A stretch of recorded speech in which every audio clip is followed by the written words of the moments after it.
Yeah. Morning, everybody. Welcome to the December 1st, 2025 Commissioners Meeting. We'll get this started. Can we get a roll call for attendance, please? Tim Meyer, Here. Donnie Loughlin, Here. Scott Down. Here. We'll do the pledge of allegiance. I pledge allegiance to the flag of the United States of America and to the republic for which it stands, one nation, under God, indivisible, with liberty and justice for all.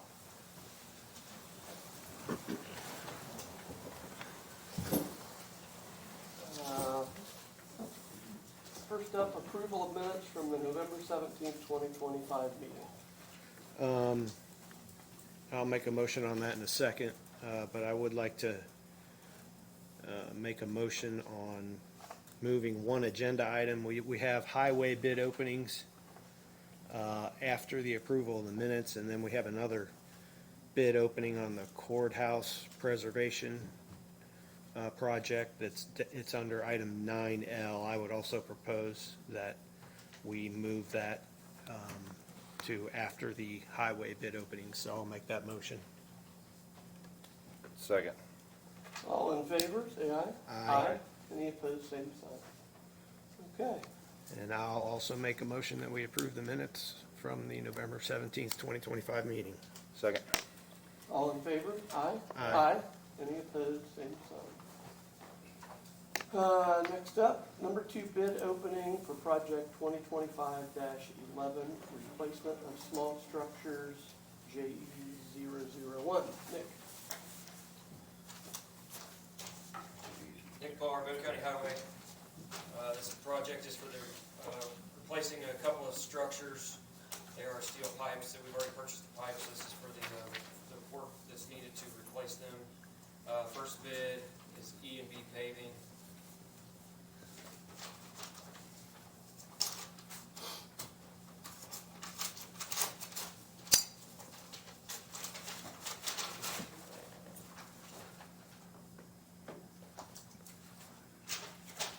E&B Paving's base bid is $129,843. That's base bid A. Base bid B is $85,807. Total amount of bid $215,650.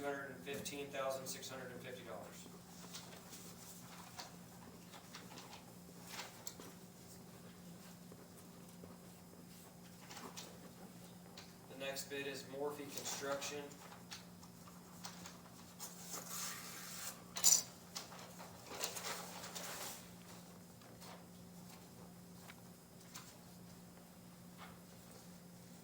Construction, base bid A is $148,000, base bid B is $93,000, total amount of the bid is $241,000.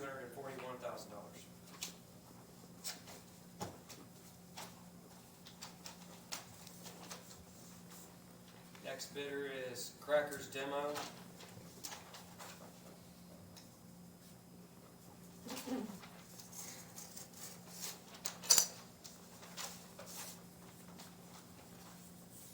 Cracker's Demo's base bid A is $158,526.61.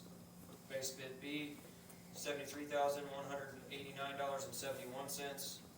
Total amount of bid is $231,716.32. The fourth and final bid is from Conexco Inc.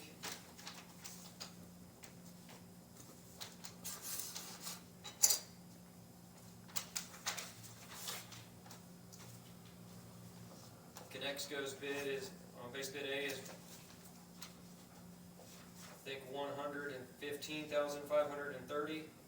Base bid B, $62,768. Total amount of bid, $178,298. That is the 4 bidders for the project.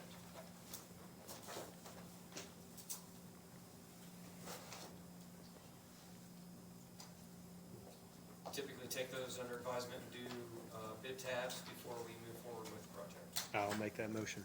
Second. All in favor, say aye. Aye. Any opposed, same sign.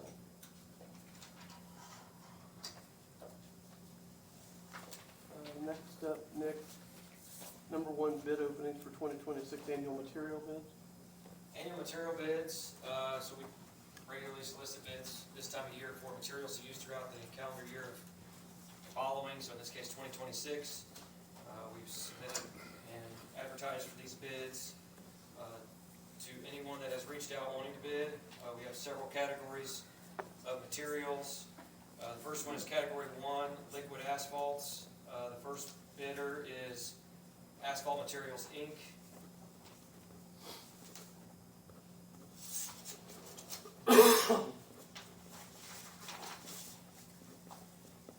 Asphalt Materials submitted a bid for various different asphalt emulsions.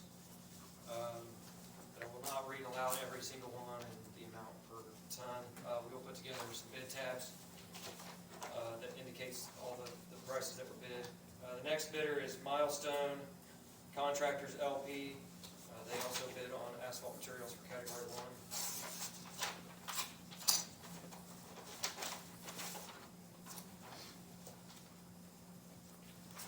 They bid on a different variety of asphalt materials, including hot mix asphalt, included with their bid. The next bidder is Central Paving from Logansport.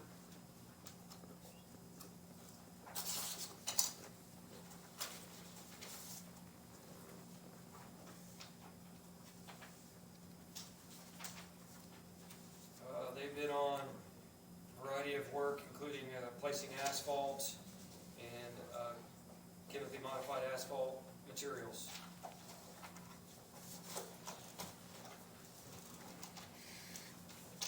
Next one submitted for category 1 is E&B Paving.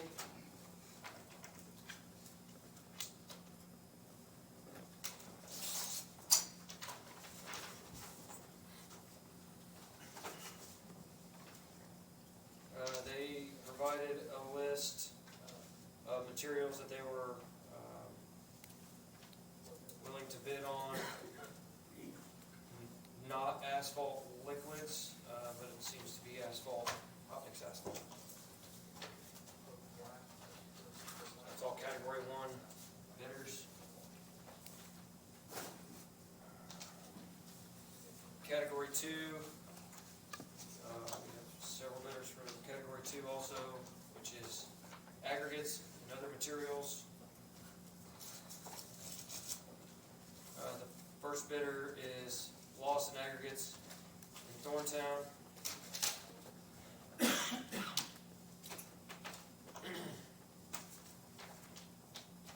Included some additional documents and some recycled materials that were produced at their facility. The next bidder is U.S. Aggregates.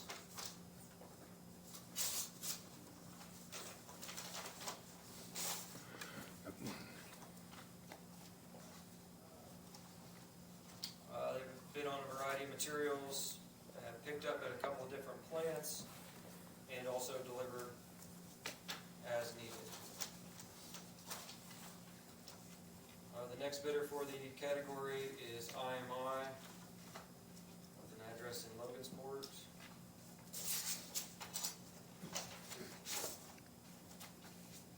This one is for stone and gravel, picked up at a couple of different plants or delivered to the Highway Department. The next bidder is Lincoln Park Stone. They're in Terre Haute, Indiana.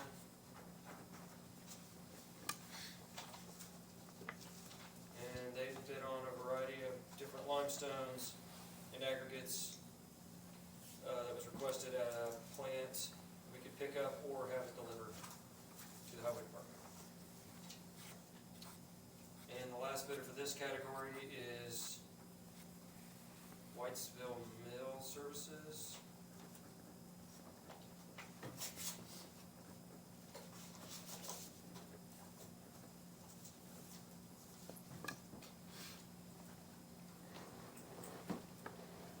This sealed very good.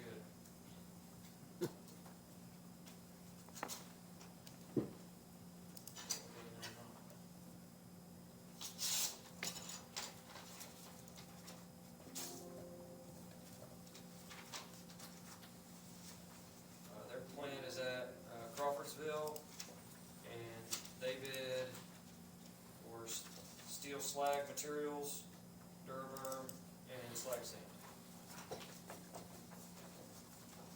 That's all of category 2.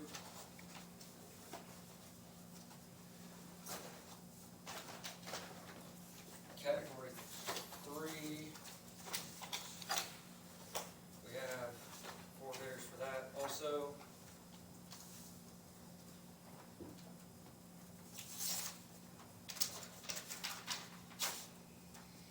The first one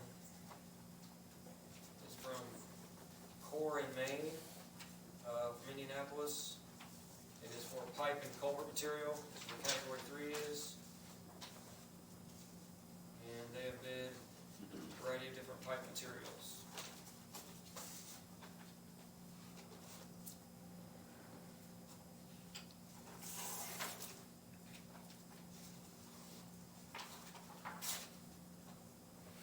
The next one is for metal culverts, based in Jefferson City, Missouri. And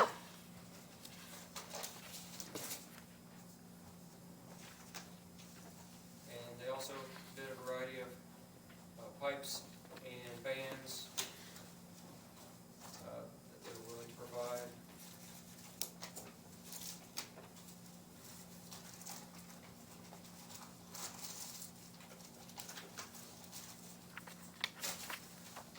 Next bidder is St. Regis from Indianapolis.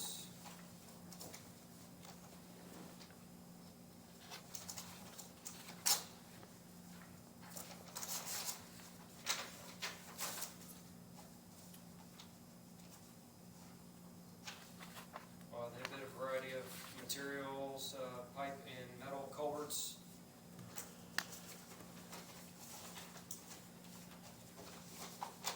Next one is Civilcon in Jeffersonville, Indiana.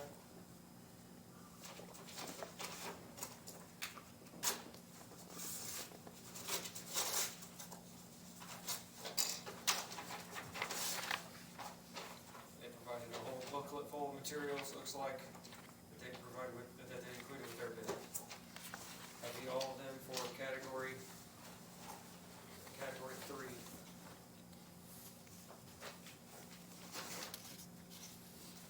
Category 4 is for pavement markings.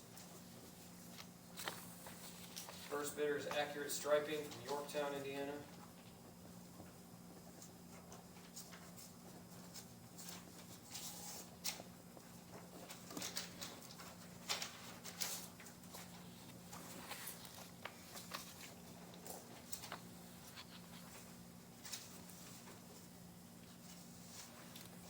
They've bid for various traffic markings, pavement markings painted, and the thermoplastic markings that would be put on county roads in place. Next one is Road Safe.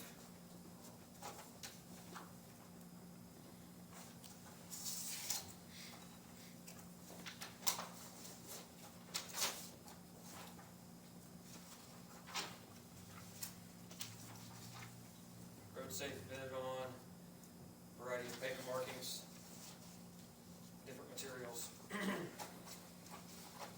be used in pavement markings. The next one is from Indiana Sign and Barricade. They're in Indianapolis.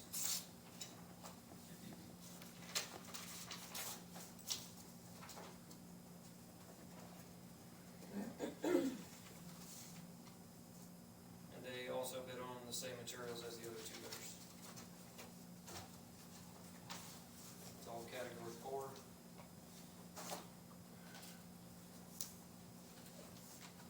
Category 5 is for fog sealing materials. First bid is from Evergreen Roadworks in Terre Haute. They actually bid on 2 different categories in the same bid. Category 5 for fog sealing, and Category 8 for microsurfacing.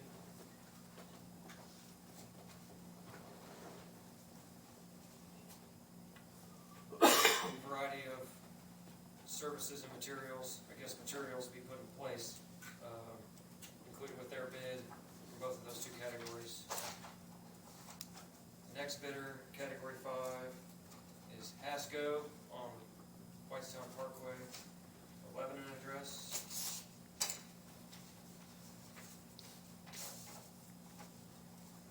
They bid on category 5. Liquid Road is the only material that they included in their bid.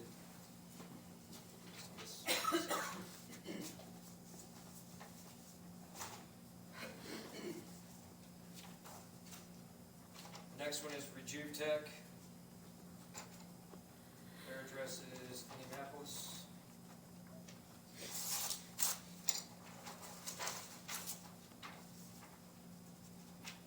And they bid on Reclamite, not the other materials.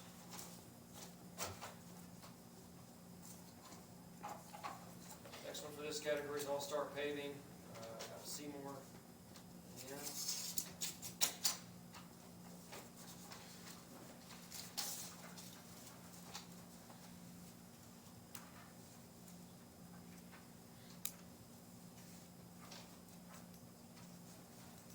They bid on a Rejuvenator product, a couple of other asphalt emulsions, and a renewed product that has a fiber. Variety of different materials. And the last one for this category is from Pavement Solutions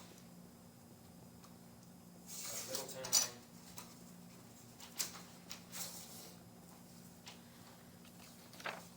They bid on fog sealing.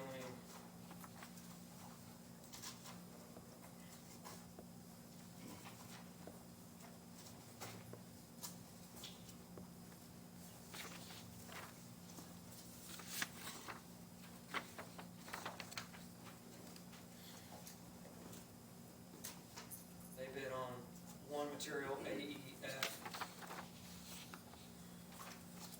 They did not bid on any other materials for fog sealing.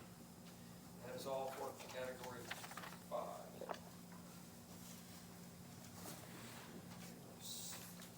Category 6 is crack sealing. First bidder is Pavement Solutions.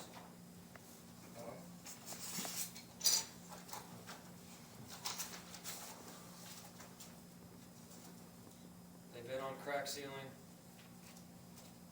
and no other items listed within their bid. The next one that bid on crack sealing is All-Star Paving.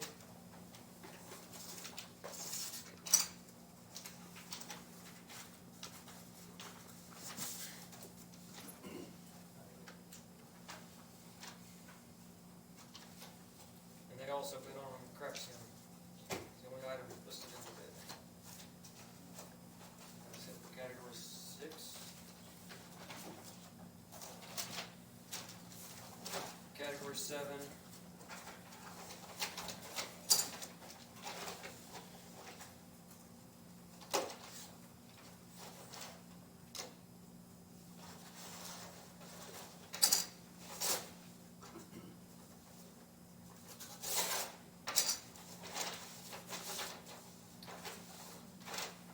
This is from E3 Bridge in Bedford, Indiana. Bid on a variety of materials. It's not really clear, I guess. That's not consistent with the other bid documents. So it looks like they've submitted a bid for maybe some materials that we didn't request. We'll have to go through this bid and see what we got. The other one's from E&H Bridge. It's also in Bedford, Indiana.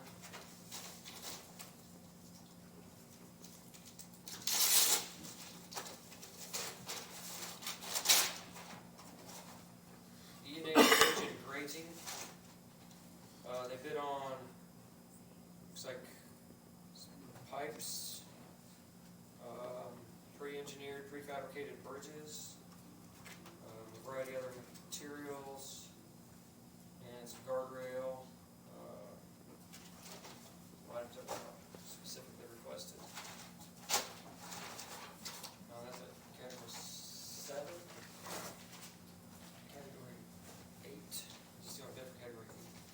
Category 8, we have a bid from Pavement Solutions. Category 8 is microsurfacing. They've given a price for single microsurfacing, double microsurfacing. They would be able to provide next year. That's the only bid for category 8. The final one, which I'm sure everybody's been waiting on, is the number 9 bridge deck patching and joint maintenance. The only bid we have for that is from E&B Paving.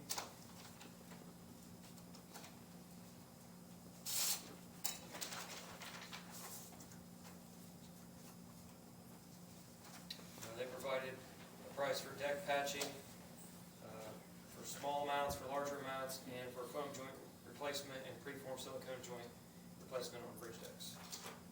And that's the only bid we have for category 9. If that is all the annual material bids we have to open today.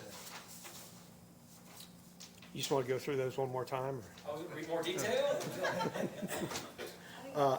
I'll make a motion that we take those under advisement. Second.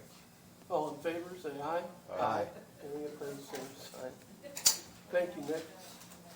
So we got one more for Nick. Notice to bidders for bridge number 158.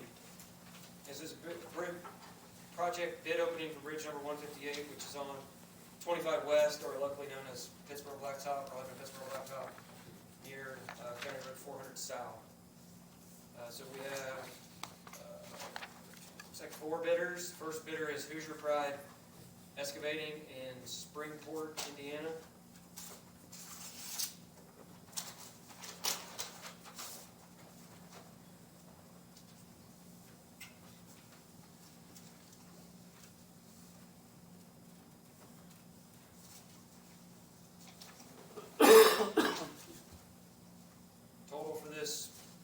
Total bid is $676,835.23.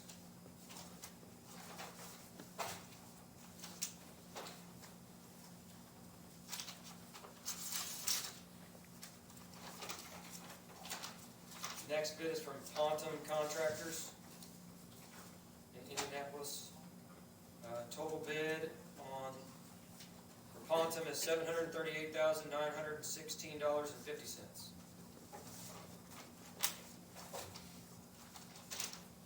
The next bid is from HIS Constructors in Fairland, Indiana.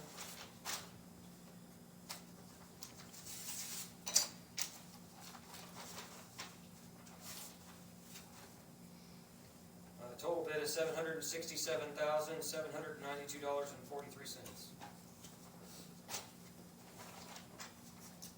Final bid for Bridge 158 is from Duncan Robertson Incorporated in Franklin, Indiana.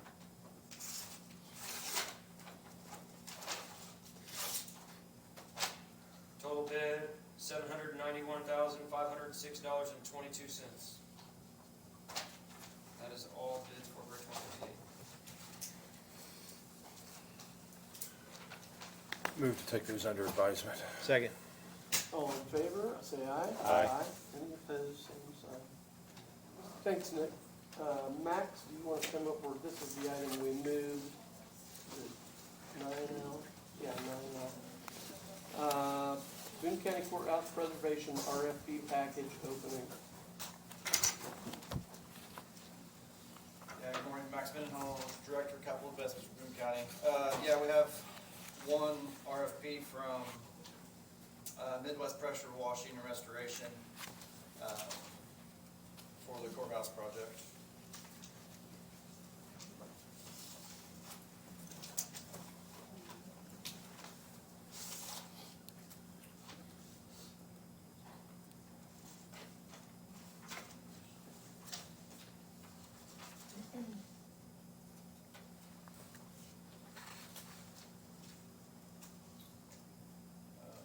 Looks like the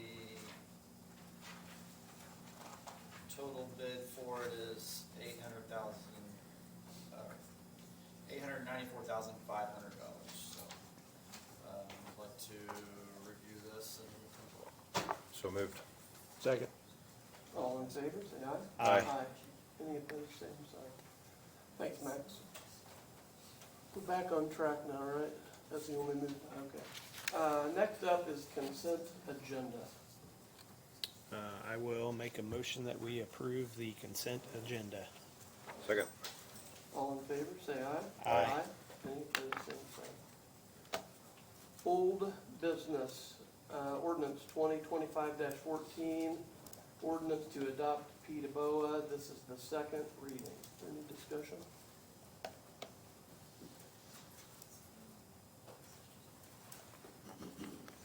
We have to open it for public meeting, which I'll do that now. Anyone have anything to say on the PDBOA ordinance? Having heard none, I'll close that meeting. Yeah, this is just it says reading, but it's just an updated ordinance based on changes made to the state law for the composition of the committee, correct? Yes. So I'll make a motion that we approve. Second. All in favor, say aye. Aye. Any opposed, same sign. Next is ordinance 2025-15, ordinance amending 31.05 tourism council. Same thing on this one. It's a updated ordinance based on changes made in the session this year, so. Okay, second reading, so we gotta have a public hearing, correct? Oh, I'm sorry. Yes. I'm sorry. Is it a public hearing? So I'll open it up now for a public hearing. Is there anyone that wants to speak on the tourism council? Okay, having heard none, we'll close the meeting. I'll make a motion that we approve. Second. All in favor, say aye. Aye. Any opposed, same sign. Under new business, accept release of maintenance or performance bonds. The first one is to accept a performance bond for Kroger drainage infrastructure in the amount of $339,130.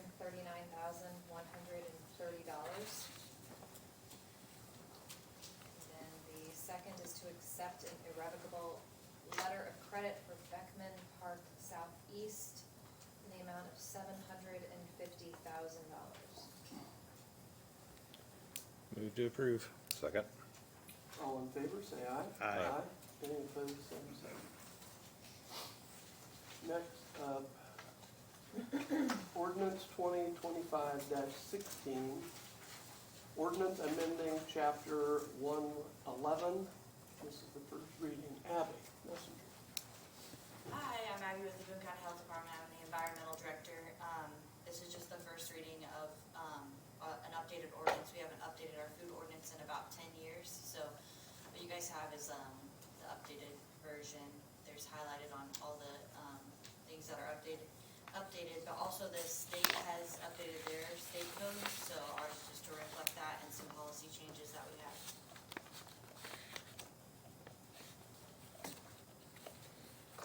And then it's just the first reading. Yeah, So if just you have first any reading, so. questions, I didn't hear what you said, Tim. What's that? I said it's just first reading, so no action today.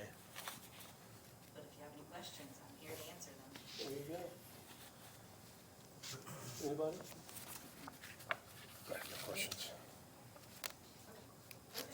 Thank you very much. Next up, number 6 project 2025-14, polymeric bridge deck overlays and necking construction contract. Nick?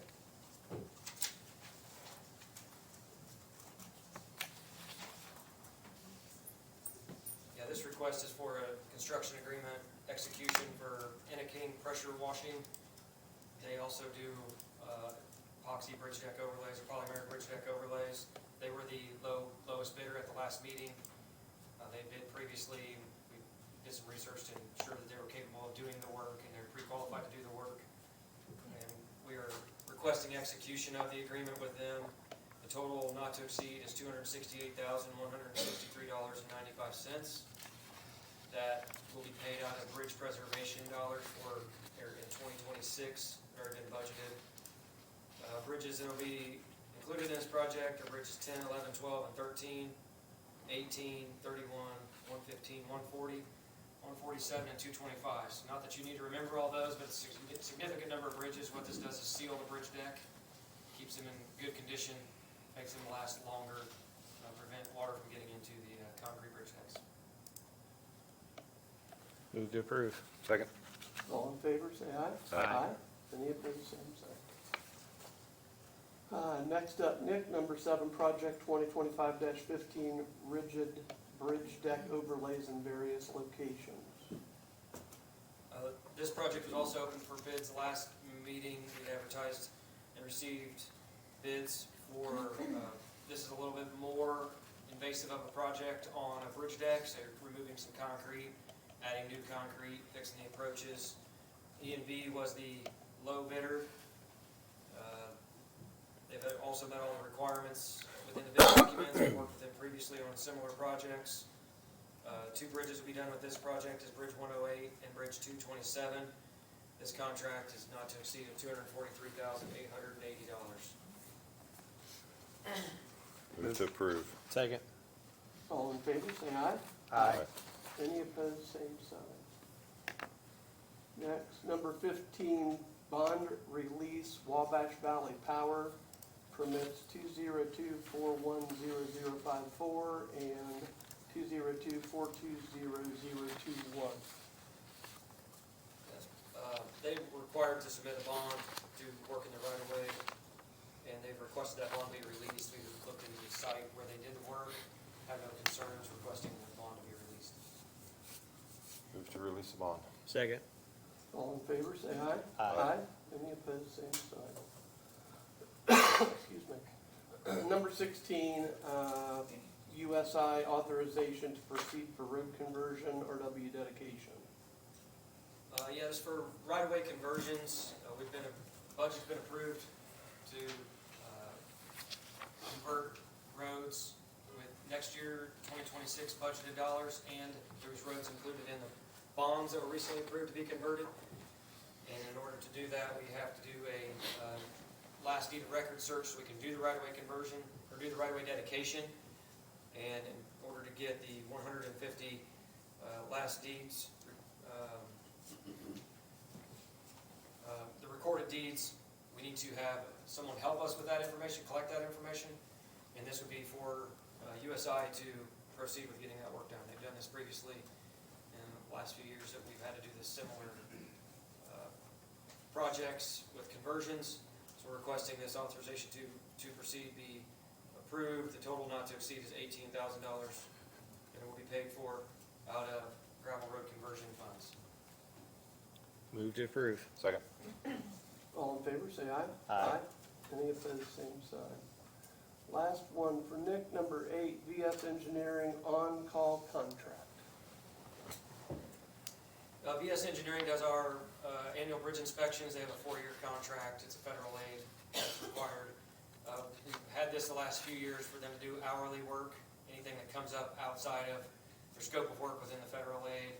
Bridge inspections, they've submitted this for 2026 to continue being able to do hourly work as needed. What we've primarily been using this for in 2025 is the oversized loads that are using our bridges. Those need to be analyzed and make sure that they're not doing any damage. And VS has all the information available, so we send them to VS. VS does an analysis, sends us an invoice, and then we request reimbursement from the haulers that are using our bridges with oversized loads. This has recently become a major.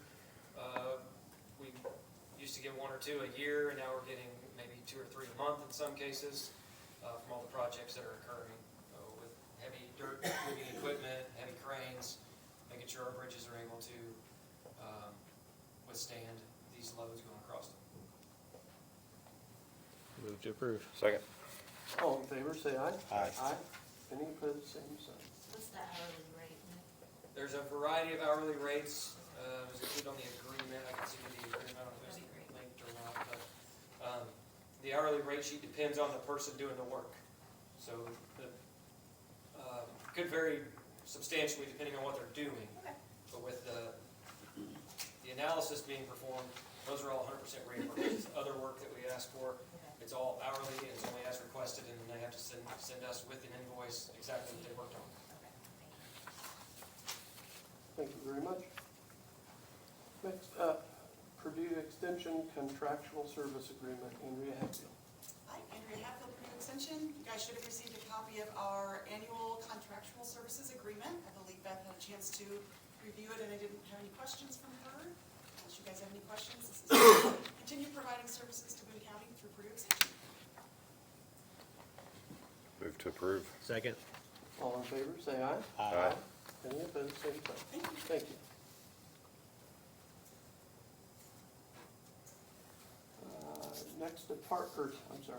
Next item, Health Department appointments. Michael Rose. Morning. Morning, sir. Morning. Hi there. Coming to you today requesting the approval of Dr. Crystal Jones as a health officer for the Boone County Health Department. Dr. Jones is an infectious disease specialist physician at Witham. She's been in that position for about 16 years. She's also worked 15 years at the Marion County Health Department and has been a member of the Board of Health here in Boone County for about the last 15 years. So extremely well-qualified person, and the board voted unanimously to send her name to you as the next health officer from December 1st of today, 2025, to November 30th, 2029. Move to approve. Second. All in favor, say aye. Aye. Aye. Any opposed, same sign. Thanks, Michael. Thank you. Welcome aboard. Thank you. Next up, Guts Lease Agreement Renewal.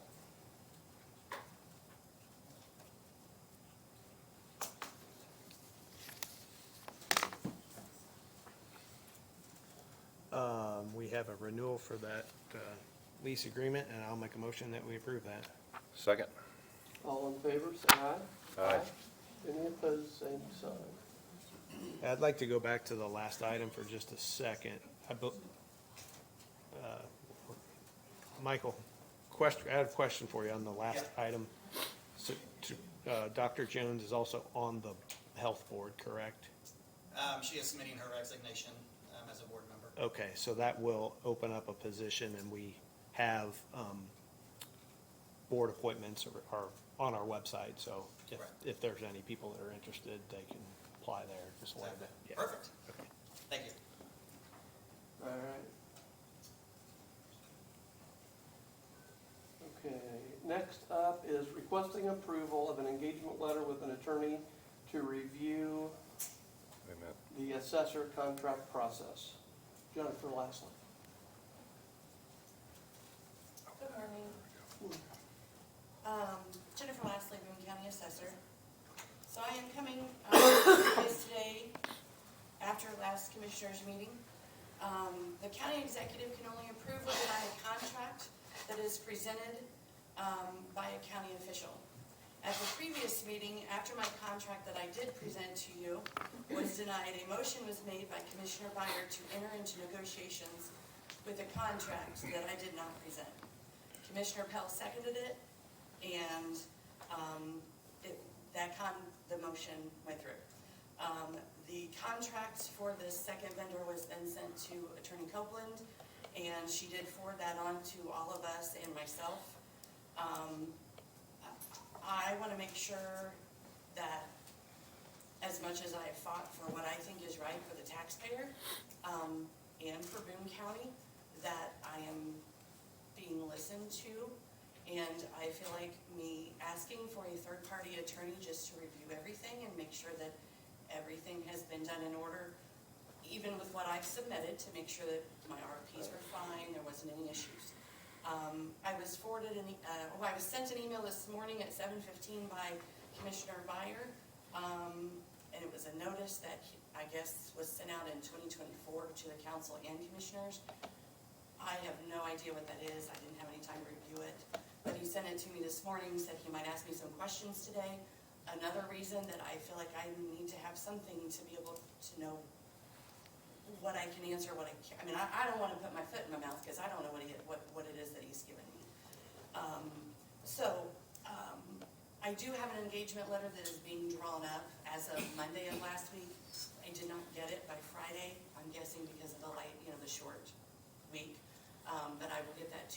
soon as I get it. So I'm asking that you would approve an engagement letter pending Attorney Copeland's review for me to just have an attorney overlook everything that's gone on and make sure that everything's good.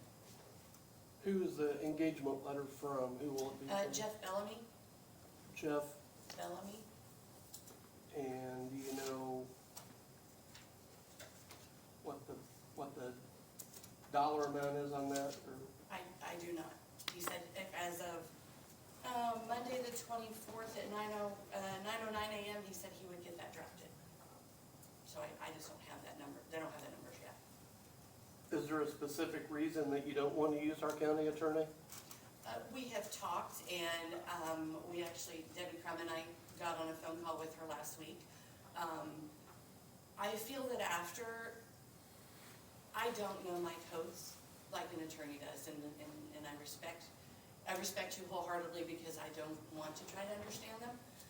But what I have dug into them, the motion that was made and allowed to be made and seconded last time, I don't feel should have taken place based off of the statute.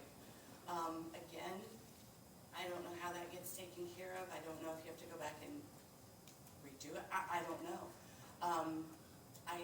I feel that she has given me advice based on the statute, but I also am just not sure that, I don't want it to be a conflict for her. She works for you guys. She works for the county. She is hired by the commissioners.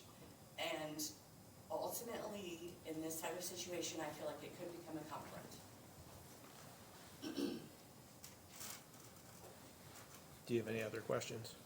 Go ahead, if you have any. So I sent you a notice that we, the commissioners and the council and some people at the state received in 2024.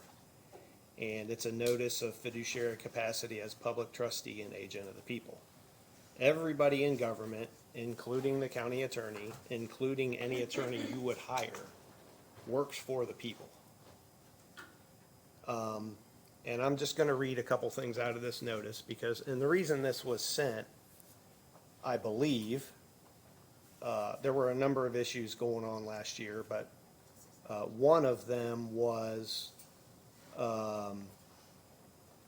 getting some information so we could get competitive information about about our health insurance broker contract. And so in here it says, and this is just stuff quoted right out of the Indiana Constitution, which we all agree to abide by before we take office. But it says all political power is inherent in the people. I mean, do you agree that people have all political power? I agree that I work for the people. But you don't agree that they have all political power? I don't think I'm it's not- had anything to do I'm with not what going through Jennifer's this with you, asking. Mr. Byer. What's that? I'm not gonna go through this with you. Okay. But So- what I presented last week, the majority of the people who were sitting in here were in support of this. They may be involved with government, but they're also taxpayers as well. So I'll just go through the notice. If you don't want to answer the questions, that's fine. But the notice says that all political power is inherent in the people. That's from Article 1, Section 1 of the Indiana Constitution, which everybody in government agrees before they take office. And then it also says, For a minute, it- should she not have an attorney here with her to answer these questions if she's gonna be asked these type of questions? She doesn't have to answer any of them. Okay. and then it says the people have a right to lawfully instruct their government, which is Indiana Constitution, Article 1, Section 31. Oh, here, I have it. There you go. And it says that when people provide lawful instruction in pursuance of the highest law, the Constitution's, good faith demands that such instruction shall be obeyed.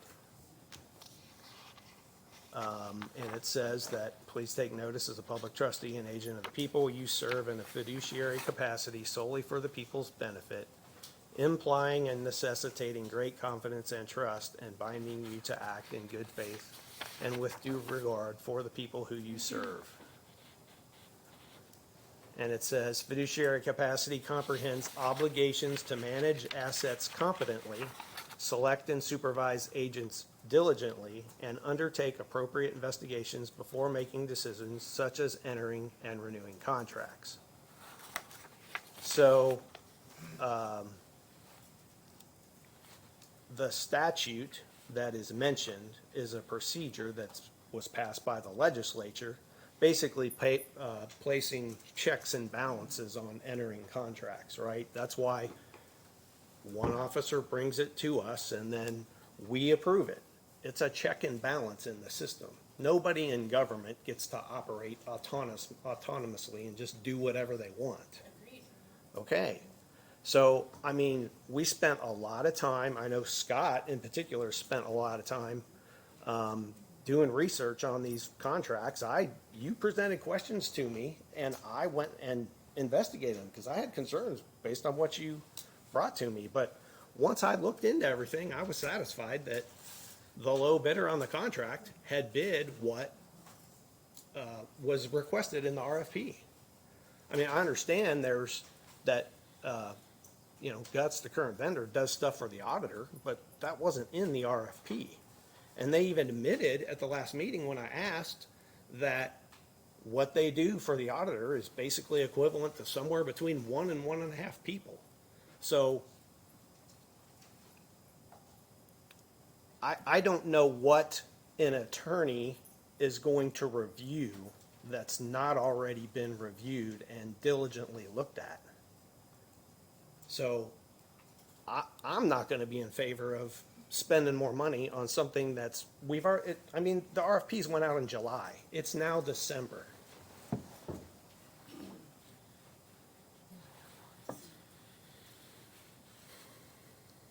So, I'm not in favor of spending more money on an issue that's, it's been beat into the ground as far as I'm concerned.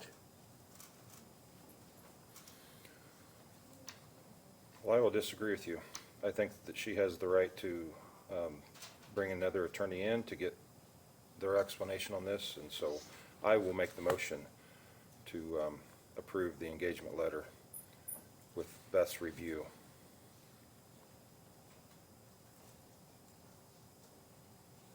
I would like to ask, I know you made a motion.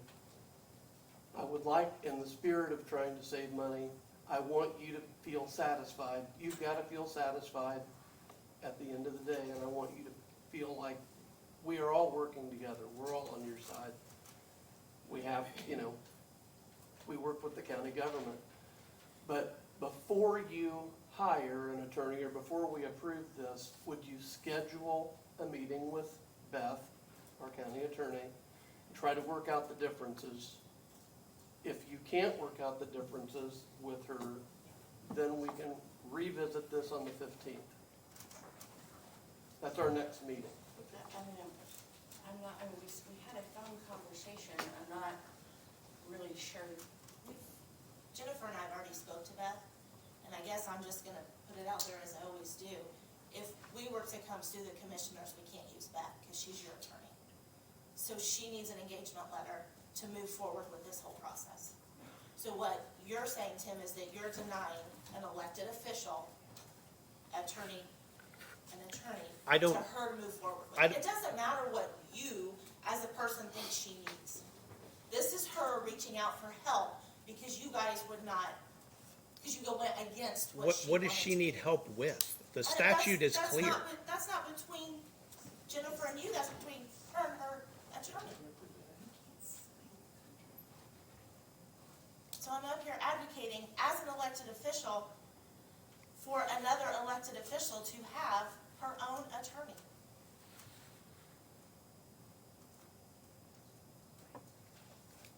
So the only thing I'm gonna say, because I've officially found myself right in the middle of something else again in the middle of Boone County, which has gotten to be a joy for the last 11 months. I don't want you to anticipate a conflict of interest. I have an ethical obligation to identify when there's a conflict of interest arises. I am absolutely under no set of circumstances going to jeopardize my ethical obligation for this client. I'd rather the three of them fire me, because I'll never work in this field again if I challenge my ethics, right? If your desire is to sue the county, you're absolutely right. I'm not representing either side. You will have to have your own set of dollars to be able to do that. They will have insurance defense, and the taxpayers of Boone County will get the consequences of that.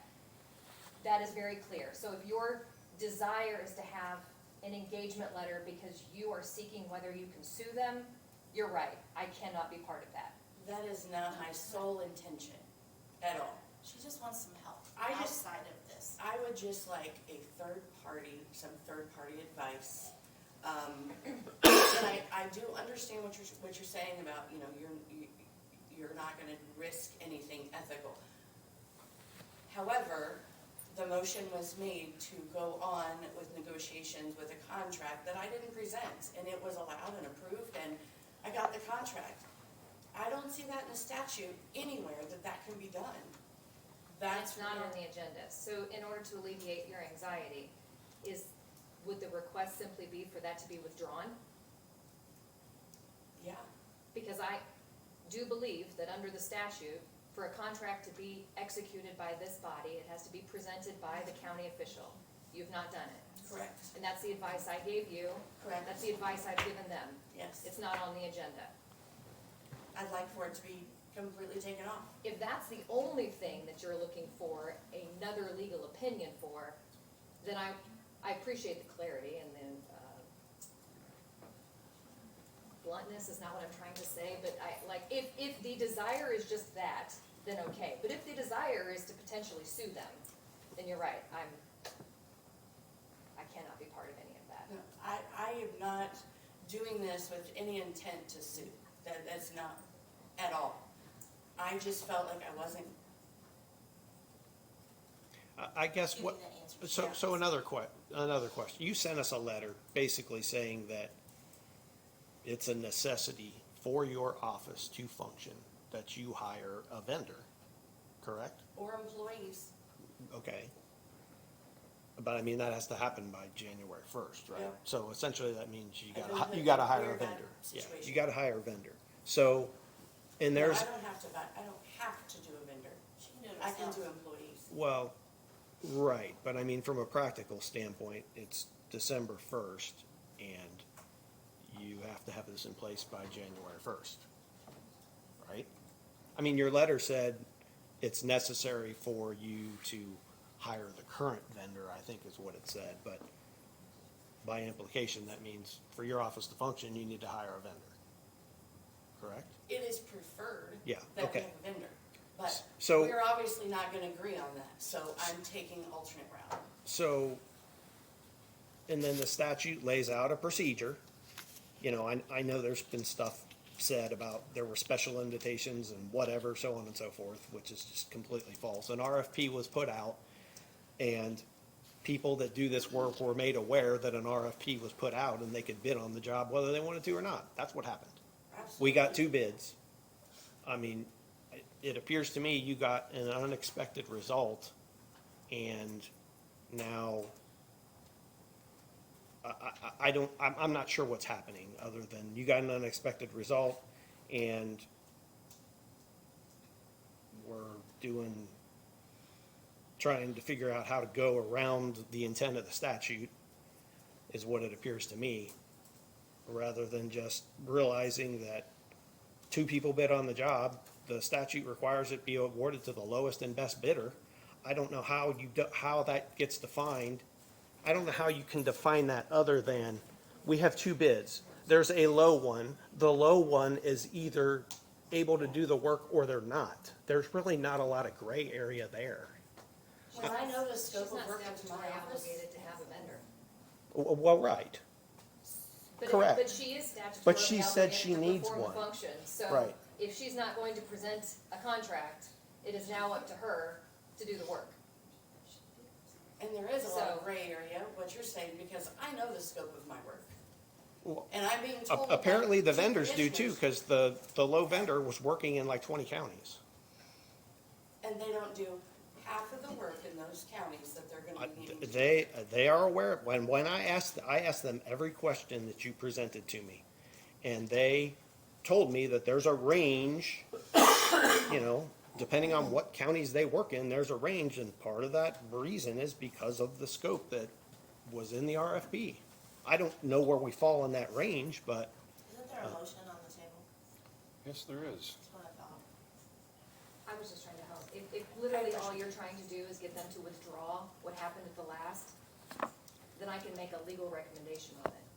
But if your intent was, as Auditor Crum stated, to sue them, then I really can't get involved. Understandable. And you do need an engagement. No, that's not the intent, but what if that, Is something that comes up. right, So- what if that's a I don't know discussion? that. Are But you, that's not something the county would probably pay for. are you looking for clarification on whether we can enter into a contract that you don't bring before us? Is that what you're Well, looking why for? do you keep asking her the questions that she would be asking her attorney to? I'm asking for what she's looking for clarification on, because I suppose that is maybe a relevant question, but I don't know what is unclear in anything else that has occurred up to today.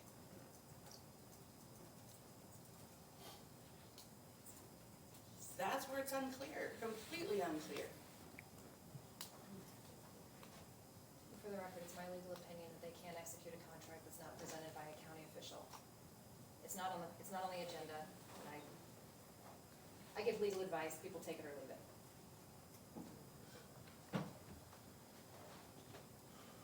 If we don't have a vendor coming in to do this, and both of you talked about this a few minutes ago, we got 30 days to hire 12 people. That's about $1.2 million to hire them in 30 days with no office, no computers, nothing for them to start using immediately on the first. I'm not sure, I mean, yes, that's an option, but she sent us a letter saying that for her office to function, she has to hire a vendor. I mean, that was just in the past week. I'm stating some facts, that if there is not a vendor, and we talked about this earlier, and I'll say this again, that Debbie said hiring more people in the next 30 days. It's not in the budget. And you No, cannot she get that in 30 days. Am I correct on that, Right, Debbie? they'd have to go in front of council and hope that they approve. Yeah, which they, I'm not gonna say they won't do that in 30 days, but highly unlikely, because there's not enough notice on this, and not through the whole period of time to do this. We just seem to be jumping through an awful lot of hoops to just spend another $2.7 million for who knows what reason. I'm not Spend over jumping another through any million. hoops to spend that money. I'm jumping through hoops to get my work done in my office. I know you think because Nexus said that they can do it with 2 people, 4 people, 2 being partners, that you think they can do it. Hendricks County uses 10 to 12 of their own people doing one of their contracts. They've And they have committed to doing 21 the work. They have 21 full-time employees. You tell me that 2 people on the ground can do Boone County. It cannot happen. It won't happen. So what are we doing here, guys? This is going Are you nowhere. gonna second Donnie's motion? I'm not second Donnie's motion. I'm not gonna second your motion. Your motion's gonna die, but here's what I want to bring up. I would like for everybody to work together, come together, meet with Beth. If we need to retract that, and we can, then we'll retract that last thing. I can't remember the wording, and we can try to work together. And if we can't get that done, then December 15th. I think if, I'm not sure about this, but if you wanna hire an attorney, we don't fund it. Don't you have to go to council? So- She has the money. I have the money. I had a fund that I didn't use all of it, so Okay, I so have you've got changed money that. to do that on your own, okay, because I don't think we do. But let's try to work together to solve it. And if we can't come together as a unit, last chance, we'll hire an attorney. I think that's what we've done the last 2 months, and it's not worked.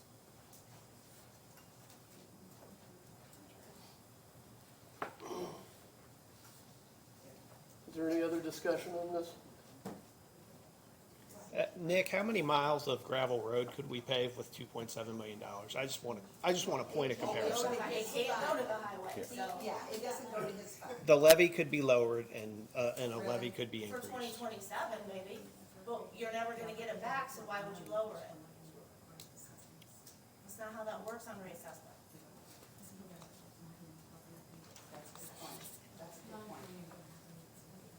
I would say a lot. Okay. Yeah. I mean, probably a couple $100,000 a mile ballpark. Yeah. So, Thank you, Nick. Thank you. Okay. We've already covered L, we put that at the top. Next up, M, UMR plan document 2026. Amber's chair. Okay, so the UMR plan document for 2026, that's just the annual document that is put on our UMR website for employees to go and reference, see what's covered, what's not covered by our health insurance. Move to approve. Second. All in favor, aye? Aye. Aye. Any opposed, same sign. You're up again. Next up is UMR financial renewal 2026. So once again, this is a annual thing, this is just a breakdown of cost for 2026 for what each thing is charged by. Move to approve. Second? All in favor, say aye. Aye. Any opposed, same sign. Thank you very much. No. Our real name part. Oh, you're up again. Request to approve health clinic contract pending legal and signature by president. So I will ask to table this one until next meeting. We've received a contract from Marathon. I think the commissioner spoke with them over the weekend. They're also going to be providing an official final. The initial document that they provided to the RFP response was not the same as what they proposed, so now we need a final from them of what they're going to be moving forward with. So then I'll put that on your next Yep. agenda. The CEO reached out to me last night. She had missed a text. I had requested a meeting, so that tabling that I think is a great idea, so. This will also need to be on the council agenda because they haven't approved it. When we were in the meeting, I believe it was discussed that we have the 1.2 million in the non-reverting fund that is able to be used towards this. So council stated that we didn't need to go in front of them. That's since we only have used for funds. employee premiums, So so this would have to be paid from the health. we'll have to. We'll work it out with council. Yeah, I'll make a motion that we table this item till the next meeting. Second. All in favor, say aye. Aye. Aye. Any opposed, same sign. Thank you, Amber. Next up, request to read a legal notice. Jody Stewart.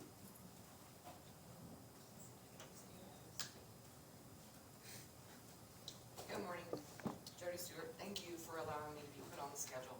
I have a judicial notice that I need to read, and it will take more than 3 minutes, so that's why I made this request, so thank you for allowing me. This is a judicial notice of the People's Supreme Authority to regulate commerce for their well-being and public good. Notice to agent is notice to principal, and notice to principal is notice to agent.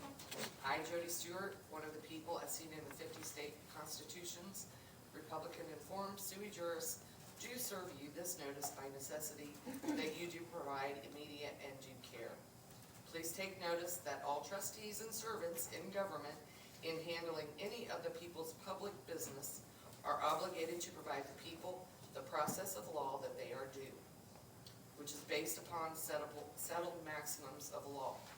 When government trustees and servants are given due notice, they are obligated to provide due care, or else it is a deprivation of the people's rights to receive remedy and redress of grievance and injury.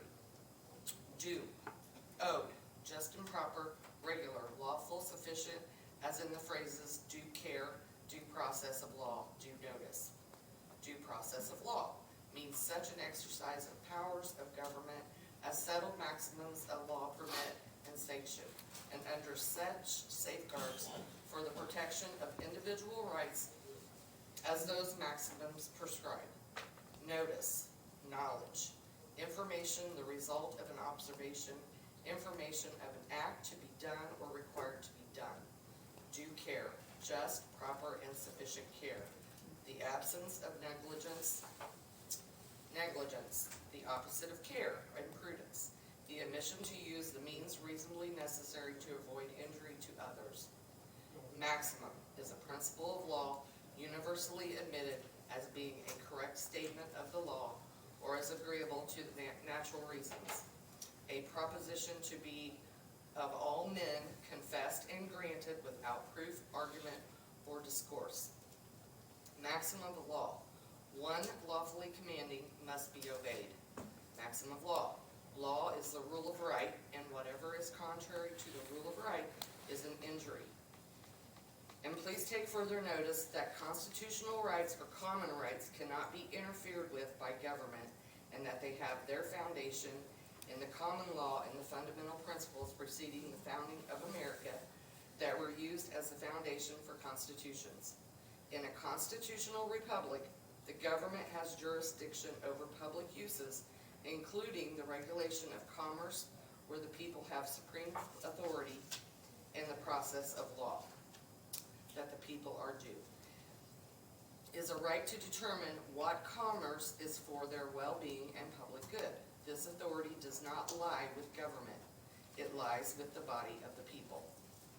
Constitutional right is a right guaranteed to the citizens by the Constitution and so guaranteed as to prevent legislative interference therewith. Black's Law Dictionary, 3rd edition. Indiana Constitutional Article 1, Section 1, we declare that all power is inherent in the people and that all free government are, and of right, ought to be founded on their authority and instituted for their peace, safety, and well-being.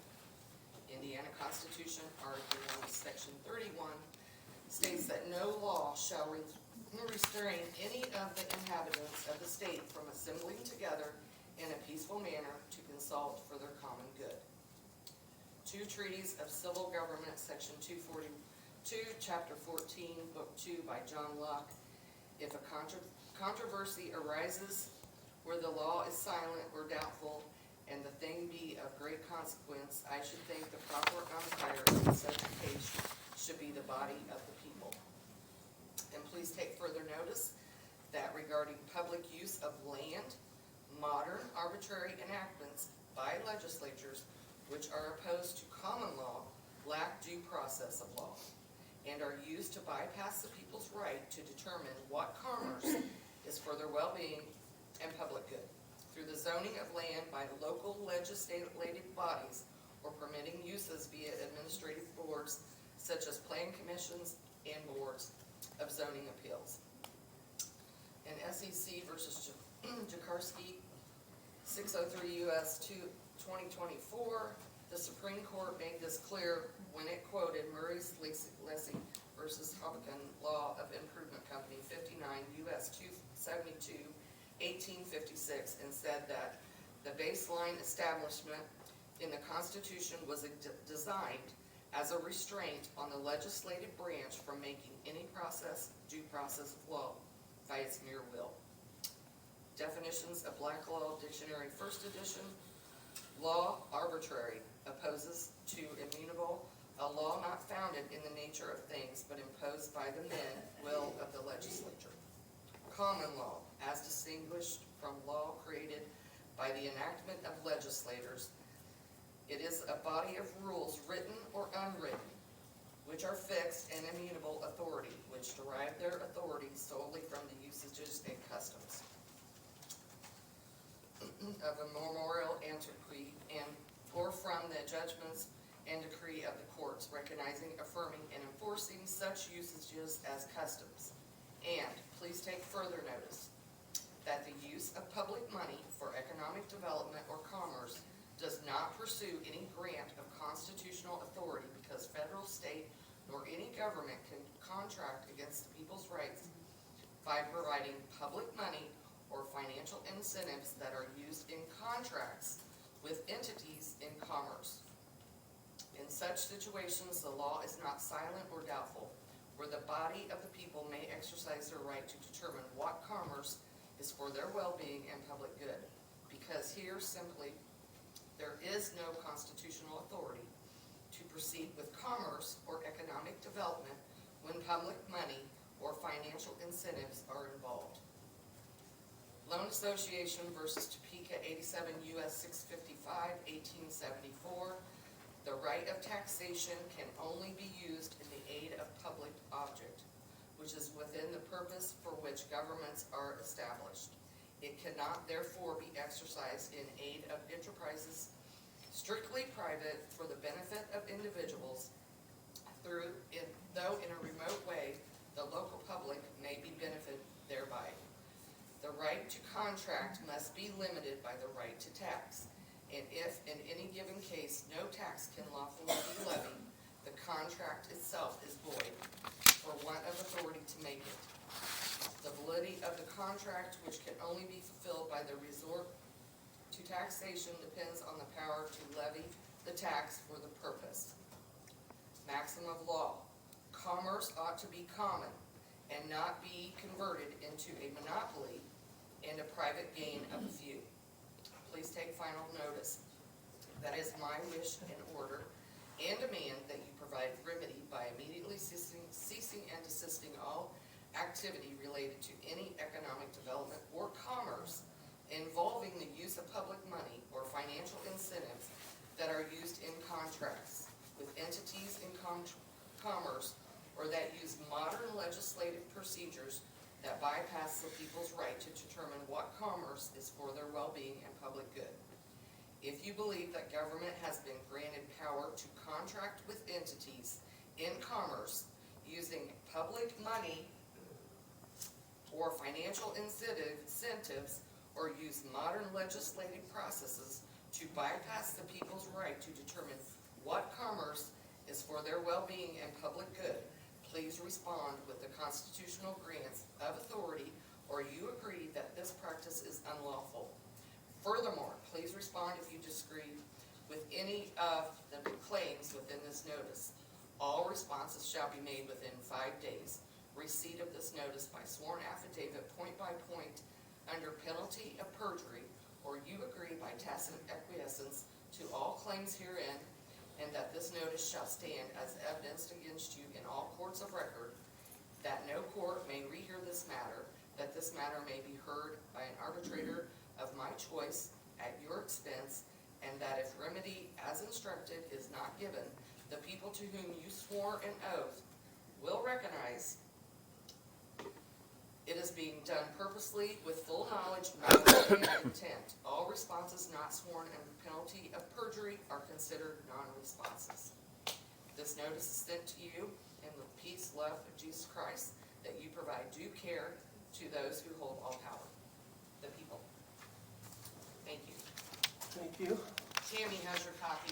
I asked her to give that to you guys afterwards so that I have it bulletin when I was reading. Okay, thank you. Next up, 2026 payroll change notification forms. I think we need to table this item, so I'll make that motion. I need an answer by the council meeting, so I need it by Wednesday. That's going salary ordinance. Isn't that the max in the salary ordinance? In the past, we've We always, do the whole thing, it's one complete job, I need it by Wednesday if at all possible.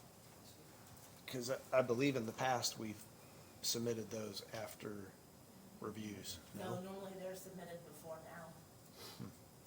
We Because they're need not to- normally taken care of in a commissioner meeting. You guys have meetings outside of a commissioner meeting to do that. In the past, that's how it's always been. We're just waiting to do evaluations to, So you need it by Wednesday, or you'd like it by Wednesday? Yes, Okay. please.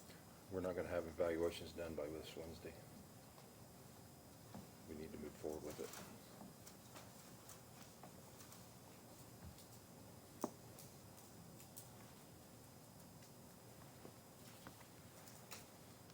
we'll be able, Tim, are we gonna be able to get anything done? Donnie says, no, we've got the conference this week, so. it'll be Well, tough. we'll have to figure something out today or tomorrow morning then. We have to Go ahead. advertise, if you're gonna meet Go ahead. again to approve these, you have to give 48 hours notice to have another meeting. You can't, you should not be taking official action on something outside of a meeting. So I'm not sure what has happened pre-February 1, but you should not be approving these things outside of a public meeting. Yeah, it's not. It's never been on it, in the 2 years I've been on prior, it's never been on a, It is official action. I know, but that's, yes. So we've never had to be concerned about it not being available for us for the salary ordinance.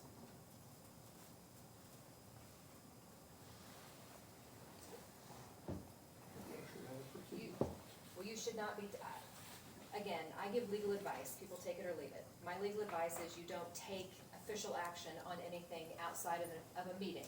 You have to give 48 hours notice for a meeting. So if you're not going to take official action right now, and she needs it Wednesday, we have to do it post 10:20 on Wednesday. And put something on the board out there.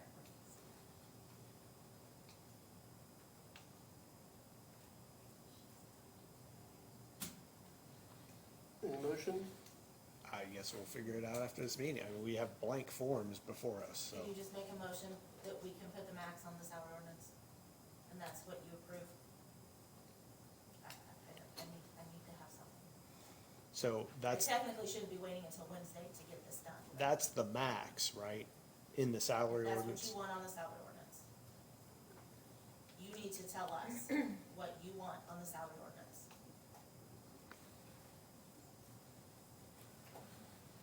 Please repeat that again. The max is what you're The looking. if you give me an amount, you can just put the maximum that you are allowed to budget for those positions that are under you. Yeah. And put those on the salary ordinance. If all we're doing is approving a budget, that's fine. You're not approving the budget. Yeah, the council's already approved, council has already approved the budget. Right. But They if, set the maximum amount. You all now need to determine, those people who report to you, what we're gonna make in 2026.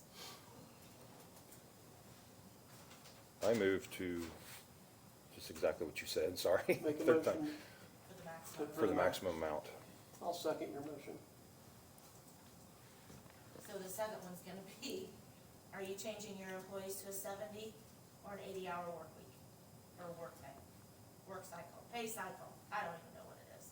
I'm confused on what we're even doing. I Are think we it's them to are not we exempt approving, the salary are we, ordinance. is the I was motion told to by Alex approve today. people at their max salary in the ordinance? In other words, that's what We they're gonna max them out, but we can adjust Just that his down. employees. They can set it up for the max and we can lower that, but we're set to the max. Some people don't always put the max on the salary ordinance. Okay, Because they split it out amongst their positions in their office. okay. Right, because you can use up to a 5% max for one person. So I really need to know. We've got a motion and a second. All in favor of setting it to the max, say aye. Aye. Any opposed, same sign. Aye. We've got that done. And are you changing them to a 70 or an 80-hour biweekly pay? Are they gonna be exempt or not exempt? I don't think we have the same answer for everybody, do we? Yeah. Because that would make a change on your salary ordinance amounts.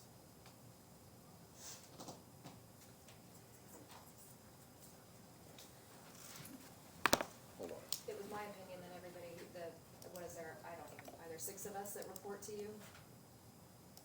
And there's only one currently who is non-exempt, and I think she should be moved to exempt. I don't have an opinion on the 70 or 80 hours, I don't even really know that I know the difference If we between do the an 70. 80, that doesn't, But it it never seems- made sense to me. If I'm exempt, I work You work what's I work. necessary, right? all the time, Yeah. so I don't know why it meant, I'm just not sure I understand. The courthouse is open 8 to 4.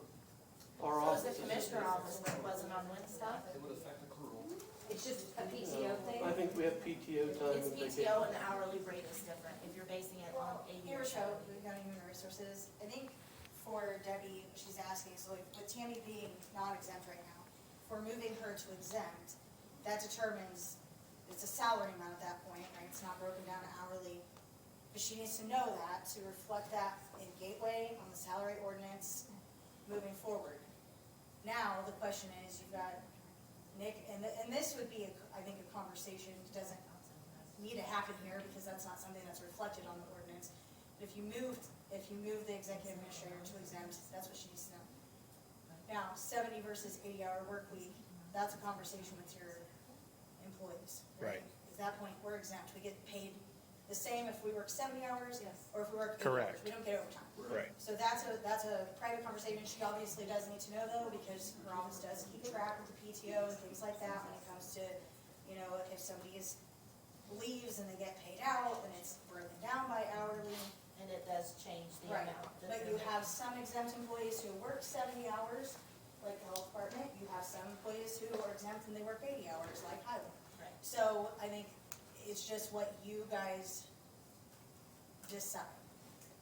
So Debbie, what you need to know whether exempt or non-exempt by Wednesday.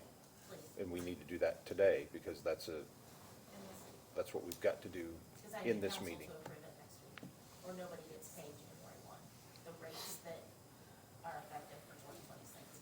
So I think Tammy's position, the executive administrator position, is the only position that is still non-exempt. The office assistant job will be, The new job. the new should Yes, be would be non-exempt, non-exempt. but That it would would be be my non-exempt. opinion that the executive administrator's job description does match with an exempt qualification under the federal guidelines. And the others are already exempt. So those are the two that we need to, Well, it would really just be the executive administrator that would be changing from one to the other. The office assistant one is and should stay the same. Everybody else is already exempt. Well, if that's the only position we need to take a vote on, I'll make a motion that we make the executive administrator exempt, because we voted on a payroll change, you know, several months ago based on that happening, so. second. All in favor, say aye. Aye. Any opposed, same sign. Moving that to exempt, though, you will need to do a payroll change form, because there is a slight increase for federal guidelines for that position for 2026. So this would be effective 2026, January. So will it be okay for us to do that at the next meeting? Or do we just do that at any point in time? You just do it whenever. You've you approved Okay, it. I just wanted to make sure that we weren't pushing this off to another meeting that would mess you up. I see what you're saying.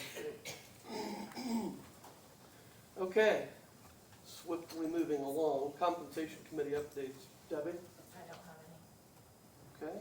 Tim, insurance committee updates. No update. Okay. Staff reports, area plan. John Merson.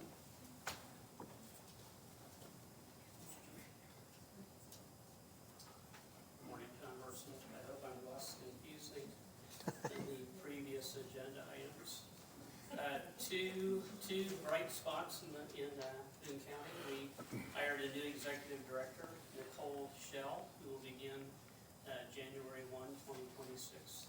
And then also draft B of the renewable ordinance is available on the county website in a matter of minutes once Mr. Wheat has the opportunity to log back in. So the draft B will turn into a draft for consideration, which we will look at on our December 17th special meeting to be held at a location to be determined in the future. So everybody should have the opportunity, though, to look at the draft B. We have a meeting Wednesday night, which if people want to weigh in then, and then they can also send their email comments to Deb Luzier, our acting executive director, and then please join us at our December 17th special meeting where we will hopefully adopt this ordinance and send it on to the commissioners with their recommendation. Is the 17th, is that an evening meeting? Yes, it'll be 7 p.m. But then, no, I'm thinking next year's, sorry. I was thinking next year's calendar that we already made. So we still have a meeting after that. Yes. Yeah. Any questions? No, thank Thank you very much, sir. Capital Investments Facilities, Max. Health Department. Abby? Hi, I'm the messenger, Boone County Health Department. I'm the environmental director. I just want to thank you all for your appointment for Dr. Jones. We're excited to have her, just not the interim anymore, our full-time. And I also want to introduce you to Mindy Twitty. She is now the health board and the health board and Dr. Jones agreed at the last health board meeting for her to be our she was the interim administrator and nursing and vital records director since September, but now they agreed upon having her as the full-time administrator, nursing and vital records director. She has been a public health nurse in our department for 13 years, so I know you've seen her around and I know you've all met her, but just wanted to formally let you all know that we finally have everybody full-time down there, so we're all good to go. Welcome aboard, everyone. Welcome to the chaos. Well put. Next up, Human Resources. Okay. IT support. Skip timing. Did I jump over Nick? I thought he just appeared at the podium. I haven't talked to them, we're gonna open some more bids. Well, they did give you He an had additional his 2 hours $2.7 million, already. so And I did, run with it. just a couple of items. First one, there's a road closure coming up on 725 north between 39 and 225 west. Starting this week, our crews are gonna, changing a big culvert down there. So I'll give you a heads up on that. And then I also wanted to pass along a thank you from our team out at Highway to the compensation committee members. I don't know who's all on that, but I know I heard Kent, Eastwood, Lisa Bruder, Debbie Crum, Carol Cunningham, Amber, and Scott all asked me questions or had different conversations during meetings. But our guys did appreciate some of the changes that were made, and I know she wanted to quit, but I don't know if we can let you quit. You did such a good job, but the specific things they really appreciate was longevity pay, the PTO accrual rate, having a separate bump, the sharing of the PTO in the holidays, making changes. So I know it was a long process, and I'm sorry Lisa wasn't as proud of it at the end, but our guys did appreciate it, so thank you very much. Thank you, Nick. Appreciate it. Before you sit down, could you help the next guy stand up? It's communications and birthday boy, Brent Wheat. Another trip around the sun for Brent. Go ahead, Brent. It is the anniversary of my 29th birthday again. For the 40th time.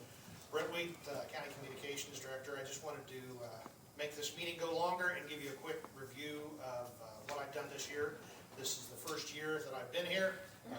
We're 10 months in, and I get up here fairly regularly, but I wanted to kind of give you a quick rundown, and I will email this to the commissioners once I'm done. My focus has been on delivering clear, accurate, and non-political communication.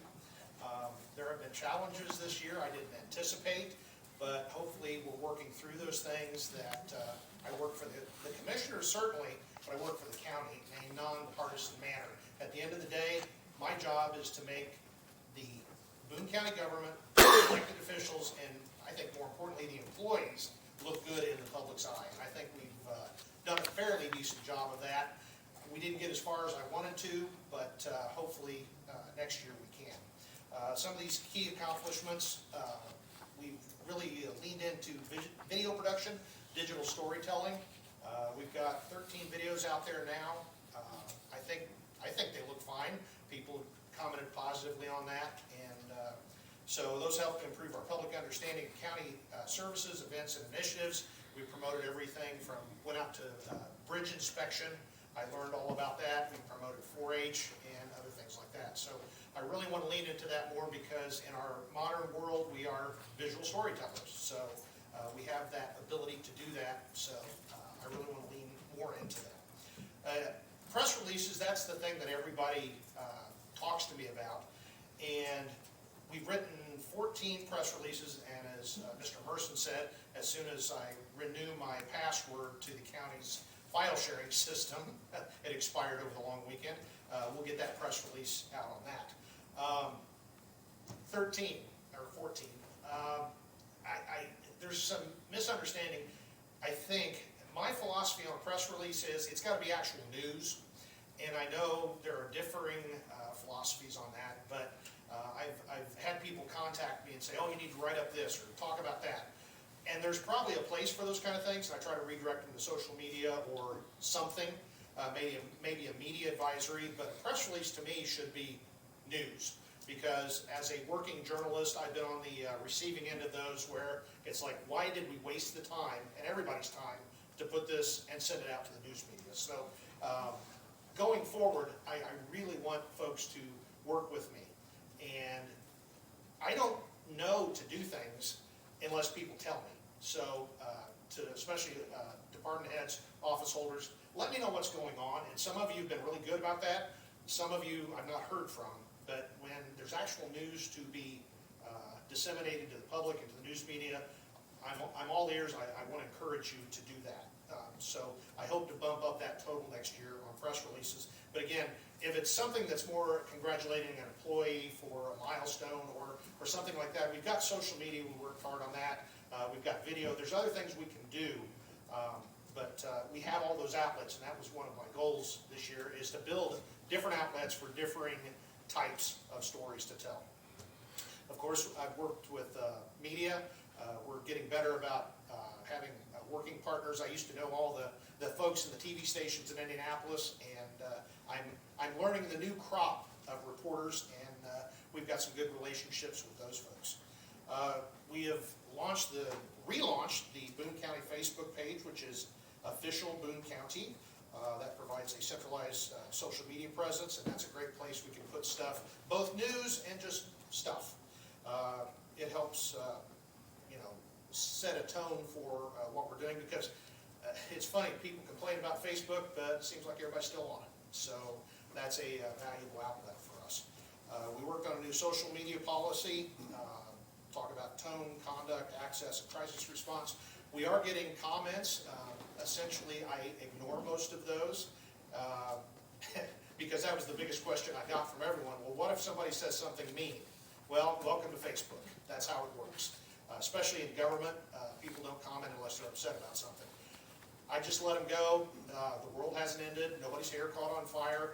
I rely on Facebook has a pretty good algorithm that if people violate certain set policies, they don't even show the comment. That has worked fine. We've had 11 to date that got automatically removed. So there's a bunch more in there, and if you want to kind of ruin your day, go in and read some of the comments. But again, nobody's hair caught on fire. The world didn't end. It's their right to offer their opinion on things. We've got something called Buffer set up, which provides direct access. So I'm working with different stakeholders in the county to have direct access, because we have Facebook locked down completely. So our employees are not on Facebook during work time, but with Buffer they can post things.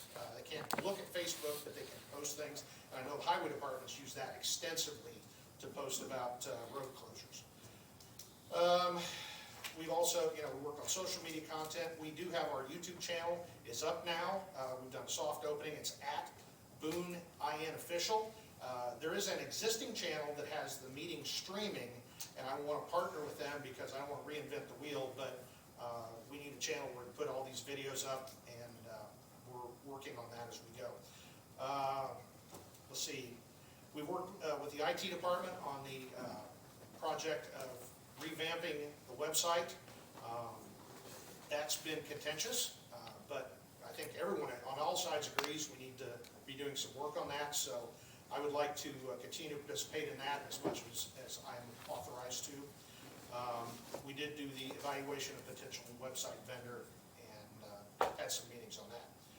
AV systems, the never-ending project of fixing the AV in this room. We did get the consultant picked, and he is working with Sean to get basically get our equipment list, and hopefully we'll have an RFP through that pretty soon. So maybe someday in 30 or 40 years we'll get the AV system working in this room better. And basically I just wanted all messaging to be neutral, factual, and service oriented. And we've shifted our strategy to proactive storytelling. than just spinning out press releases that very few people are going to act on. So, so I can shortcut this, I just want to tell you my goals for the next year. We'll work on the website, we'll get the AV system rolling, hopefully. I do want to do better about reporting our metrics on both earned media and social media analytics.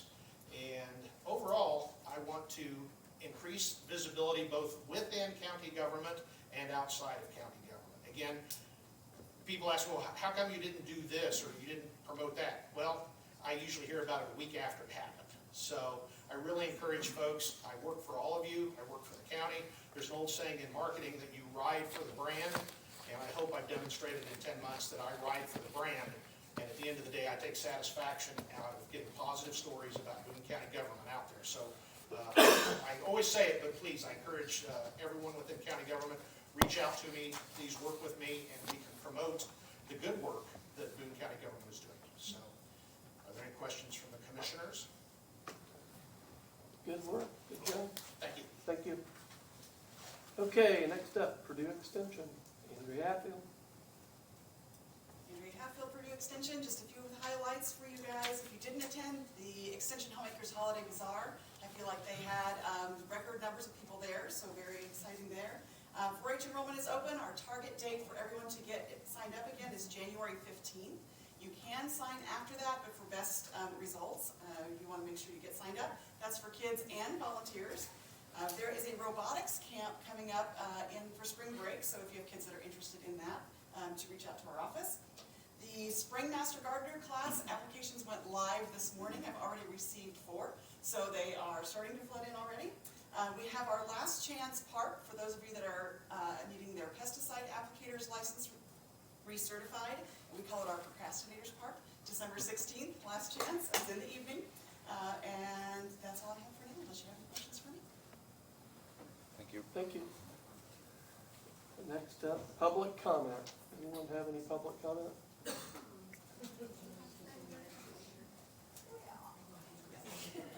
Debbie Otter. Debbie Ottinger, 1126 Berry Drive, Boone County Recorder, taxpayer resident. Okay, this is an issue I just think we need to address.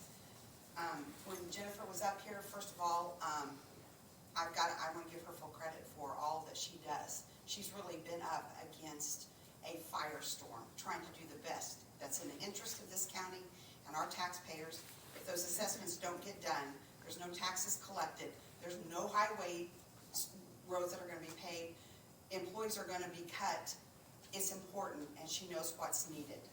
I have an issue with what that I need to address. So Tim, you did say that the RFP went out and everybody had a chance to respond, and only 2 people did.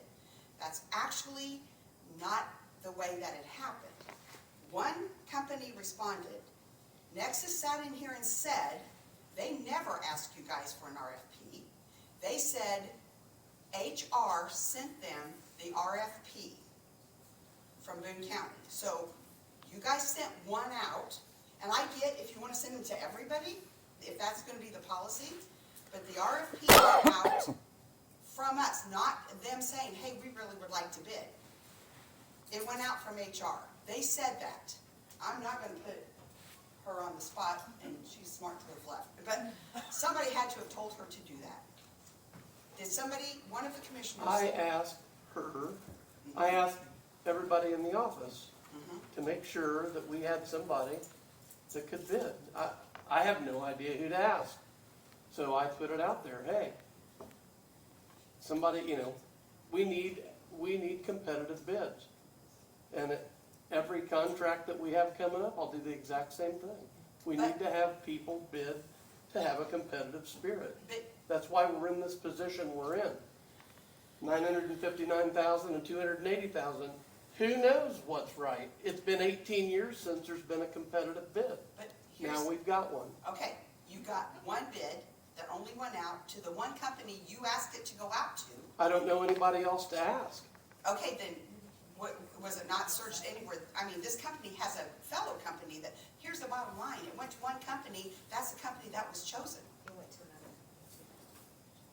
I know it went to at least another one because I got in the middle of something with Okay, what the was it, but assessor. the same company and one said yes and one said no, I mean, the same name, am I correct on that? Same name, but they are different. Okay. There's All right. one that's They're group different, But and it one both that's went out to both, LTD. it was. I don't know how, Okay. but yes. Okay, so my point being, they did not seek it, it was sent out to them.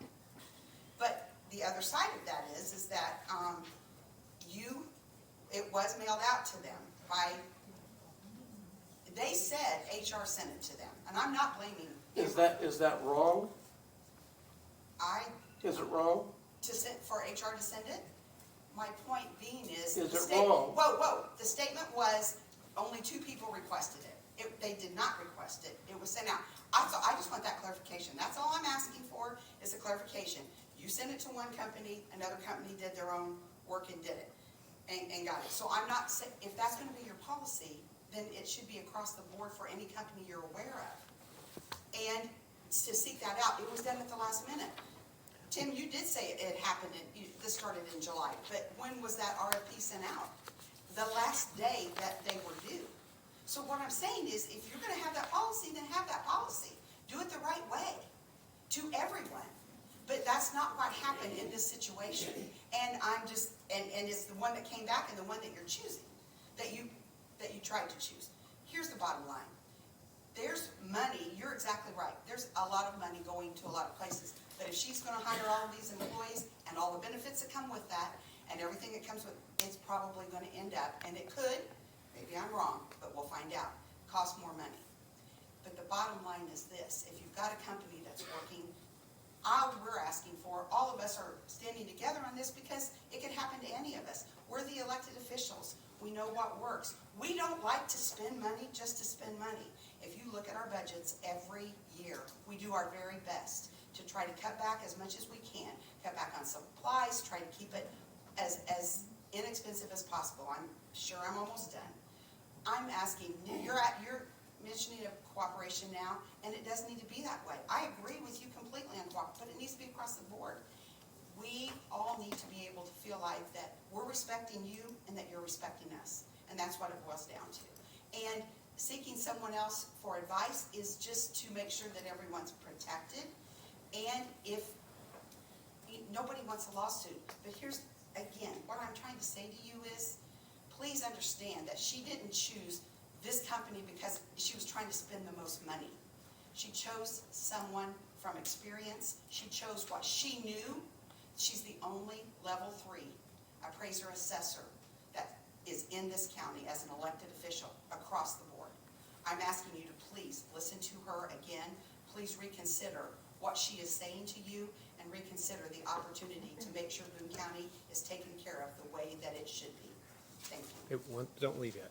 So my understanding was, so first there was, I guess there was a deadline, you had to request the documents by a certain date. Exactly. And then the bid due date was a couple weeks later or something. I don't remember the dates. Letter of but- intent started.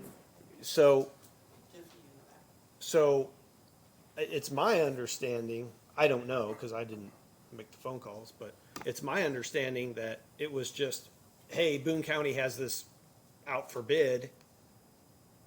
Fine, let's make sure that everybody's aware. I mean, I've done that before. Like, for example, last year, Thorntown had a bid out for like a sidewalk and electrical project, and it was originally combined, right? And the bids came in and they were like way over the budget. So then the bids were separated out into a sidewalk project and an electrical project. So when that was out for bid, and I've worked in that field, right, the construction business. So when that RFP was out, I sent just a link to, it was like on Reaper Graphics. I just sent it to people that I knew might be interested in bidding and just said, hey, I just wanted to make you aware this bid's out. And I think somebody bid on it because I did that. So, but I mean, we want people to bid on our projects. That's it. Okay, and you know what, you made a very good point. You said you have experience and knowledge Right. on that particular project. Of who would do it, right? That's what she has. And so you were listened to because of your experience and knowledge, and you knew who to contact or you knew who would do a good job. And that's exactly what Jennifer has brought to you. It's the same concept. You know, the pricing may be different on what your project was over there, but what I'm saying to you is, she didn't bring you something because she's like best friends with someone, or this is the best thing. She knows what work needs to be done. Hendricks County may be using Nexus, but they also have 12 additional employees that we don't have and we would have to pay for. And that includes salaries, that includes location options, and that includes benefits. So it may look better like, oh, we'll just hire these people to do that. But you also want as qualified individuals as you can. Several of the employees are level 3. I'm sorry, I say several. I know there are at least 2 or 3. So they've got level 3 employees where when you hire someone new, you're not going to be able to hire that, most likely, unless you hire from another company or whatever. I'm just asking that you please understand. She stands before you as a co-elected official, along with the same way. We're all here the same way, the same reason, for the same thing. It wasn't a challenge to give me my way or the highway type thing. She wants what's best. You need that. We need these assessments to be current. Eli Lilly is huge, and all of that's already being looked at. Our commercial has to be collected. You've got people doing that. We've not missed a deadline. We've not missed a date. So my point being is, she's provided that information to you. I know my 3 minutes are up, but we did have a discussion. I'm asking you to please, when you're talking cooperation, please consider that too when an elected official is standing in front of you. We are all doing the same thing, and we all want to get to the same end, and that is what's best for everybody that lives in Boone County. Thank you. Anyone else? Public comment?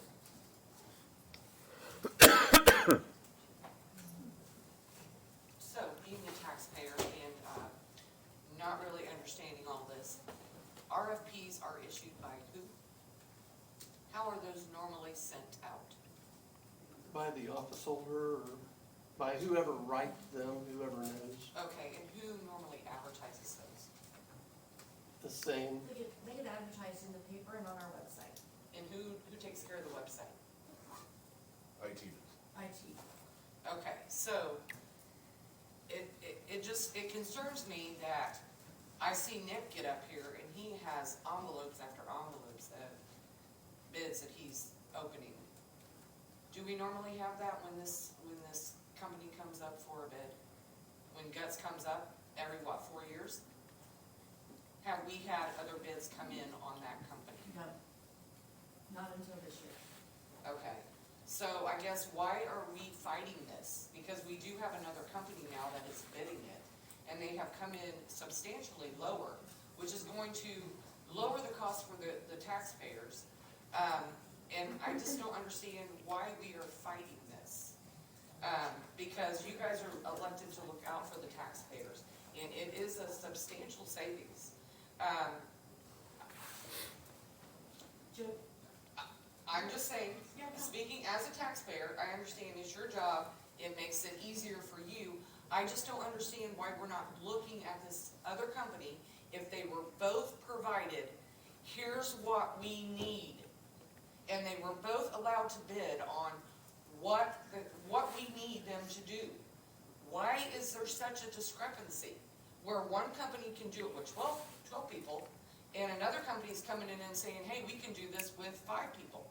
I don't see what the issue is here. You're saving the taxpayers money, and that money could be used for something else. I think that, Jody, that's kind of like when Comcast calls you and they're like, hey, we will change your internet for $49.99, and right now you're with AT&T for $100, and guess what? In 1 year, after they realize everything and they go, then now, Metronet or whoever I just said, is now $120. How long are they signing this contract for? So. 4 I'm years. just 4 saying, years. So we have 4 years to try. We have 4 years to try out a new company and see if they can offer us the same service that we're used to for a lesser amount of money. 20 seconds. And then in 4 years, if it's not